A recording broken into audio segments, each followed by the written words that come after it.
Kaum mukminin rahimakumullah. Pertemuan kami dengan para jamaah di Masjid Nurus Salam ini boleh dibilang setahun sekali. Berarti umur kita yang hadir di sini sudah berkurang setahun lamanya. Untuk itu khatib menghimbau, berwasiat untuk diri sendiri, kita semua, sebelum Allah putuskan hubungan kita dengan dunia ini, sebelum malaikat maut menjemput nyawa kita, maka jadilah hidup kita sebagai manusia yang merdeka.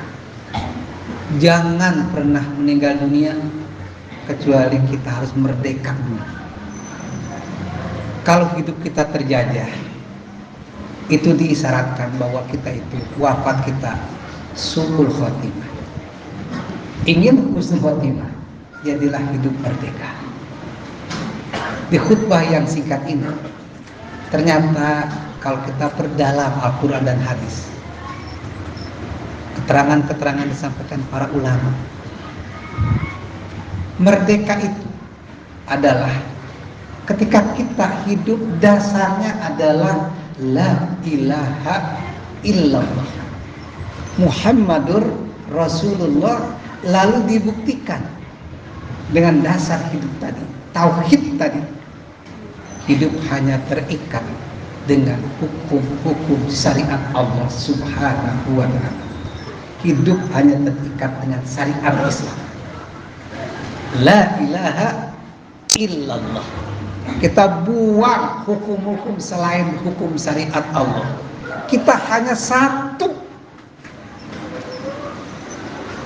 Wala kita hanyalah Allah. Dari bangun tidur, aktivitas keseharian, sampai tidur lagi, hanya menggunakan hukum syariat Allah. Baik dalam kehidupan pribadi, mengurus keluarga, mengurus masyarakat, sampai mengurus urusan dunia yang nyata, yang dalam Islam adanya kepemimpinan, adanya pemimpin atau negara. Sampai-sampai ulama kita dulu pejuang kemerdekaan Indonesia. Mereka memperjuangkan Indonesia itu dalam piagam Jakarta, negara berdasar kepada ketuhanan dengan kewajiban menjalankan syariat Islam dan seterusnya. Itulah merdeka. Sehingga mereka, para pendiri negeri ini, yang dimotori pemikiran para ulama, sampai percaya dirinya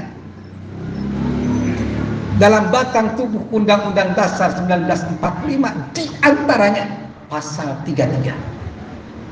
Bumi, air, dan seluruh kekayaan Indonesia ini, dan itu milik Allah, dikuasai oleh negara untuk kemakmuran rakyatnya. Mengapa mereka begitu pedenya? Negeri yang sangat kaya ini, bahkan Indonesia, Nusantara ini adalah negeri yang, kalau ingin melihat surga, lihatlah surga di dunia ada di negeri ini. Bila duka, bila jannah. Your country is like the heaven. Negeri ini adalah negeri surga. Negeri yang sangat ramah lingkungannya, cantik elok bentuknya, kaya sumber daya alamnya, luar biasa. Sehingga para pendiri kita, pasal 33 itu sangat pede, yakin dan yakin rakyatnya sejahtera, rakyatnya hadir. Ternyata apa payung hukumnya? Negara berdasar syariat Allah Subhanahu wa ta'ala. Meskipun dalam perjalanan sejarah tanggal 18 Agustus kalimat tersebut hilang begitu saja tanpa musyawarah dengan para ulama lagi. Apa yang kita rasakan hari ini?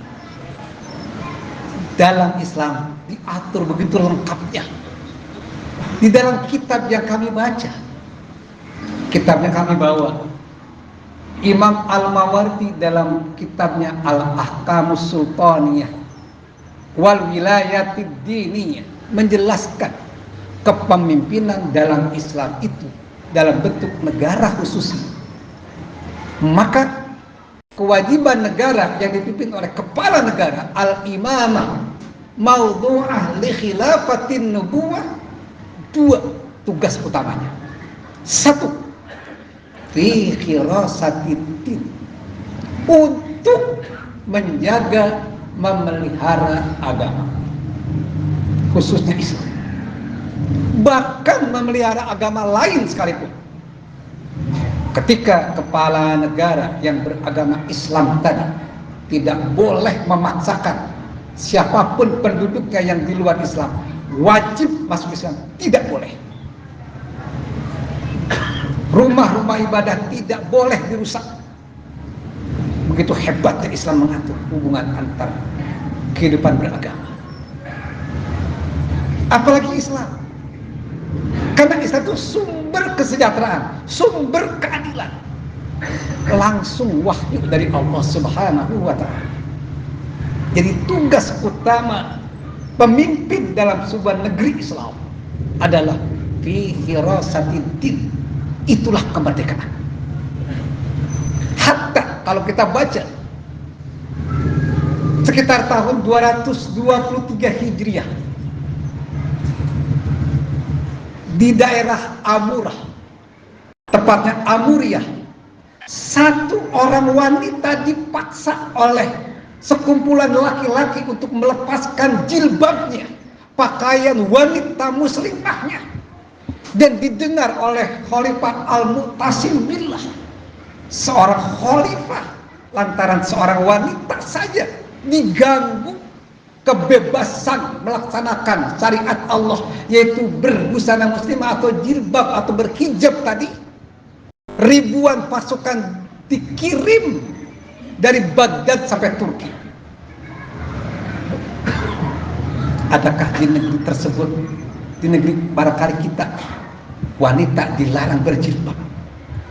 Lalu kalau kita mendengar berapa ribuan, bahkan ratusan ribu pasukan untuk menyelesaikannya, satu wanita saja tidak boleh melaksanakan hukum syariah dalam sistem Daulatul Islamiyah, harus diselamatkan.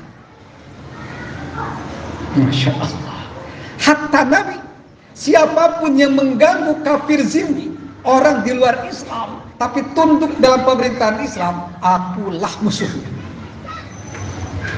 Jadi merdeka itu apabila fungsi negara betul-betul hebat, fi hirasatiddin, dalam menjaga agama. Yang kedua, fungsi negara, dan ini menunjukkan sebuah kemerdekaan yang luar biasa, wasiyasatid dunia, untuk memakmurkan dunia. Di antaranya Islam membagi 3 hak kepemilikan. 1, kepemilikan pribadi. Tidak boleh orang yang mengganggu pribadi seseorang yang memilikinya. Negara pun tidak boleh mengganggu. Yang kedua, kepemilikan negara. Pusat-pusat perkantoran pemerintahan itu adalah milik negara, tidak boleh dimiliki oleh seseorang. Yang ketiga, kepemilikan umum.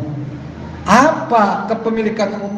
Sarana-sarana umum, jalan misalnya, itu milik umum. Agar umum merasa merdeka menggunakan fasilitasnya. Tidak boleh masuk ke dalam sebuah jalan umum dengan membayar. Di negeri mana kita berjalan harus membayar? Dalam aturan Islam, jalan itu milik umum, tidak boleh dibayar, haram mengambilnya. Itu jalan siapapun agamanya, mau Islam, non Muslim pun masuk di jalan apapun tidak boleh bayar. Agama mana yang bisa mengatur seperti ini? Luar biasa.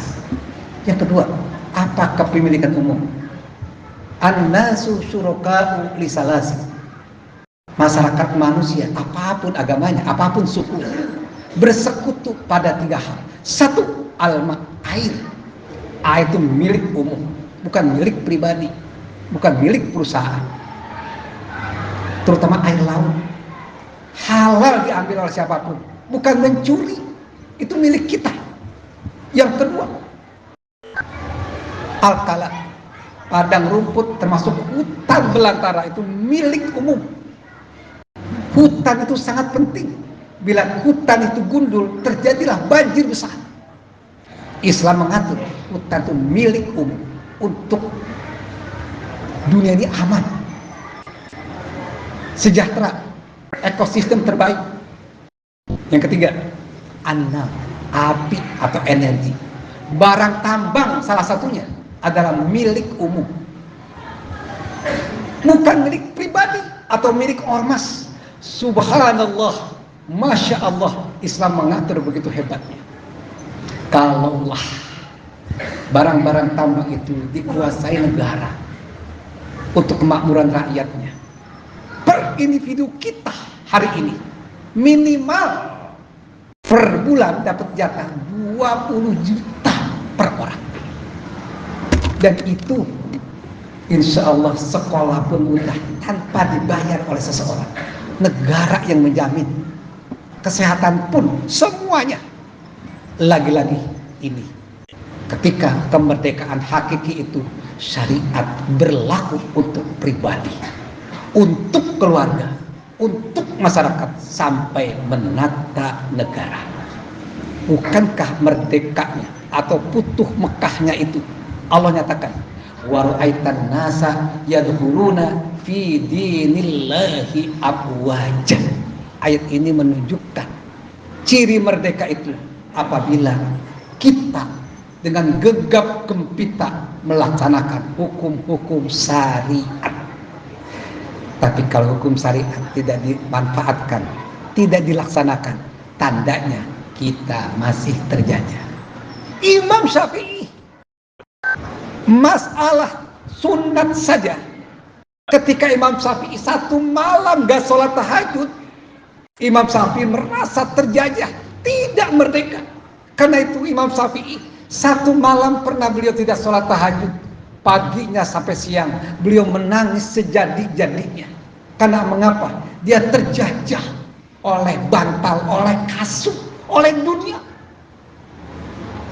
Sampai-sampai Rasul dalam hadisnya, siapa orang yang membiasakan sholat malam, lalu tadi malamnya tidak sholat malam, maka boleh diganti di waktu siangnya. Imam Syafi'i berbeda dengan kita. 1 malam saja tidak sholat tahajud, menangis sejadi-jadinya bahwa saya terjajah, saya tidak merdeka. Lalu berapa hukum syariat yang kita langgar hari ini? Kita terjajah hari ini. Wallahu a'lam bishawab. Barakallahu li wa lakum fil Qur'anil azim. Wa nafa'ani wa iyyakum bima fihi minal ayati wad dzikril hakim. Innahu huwat tawwabur rahim.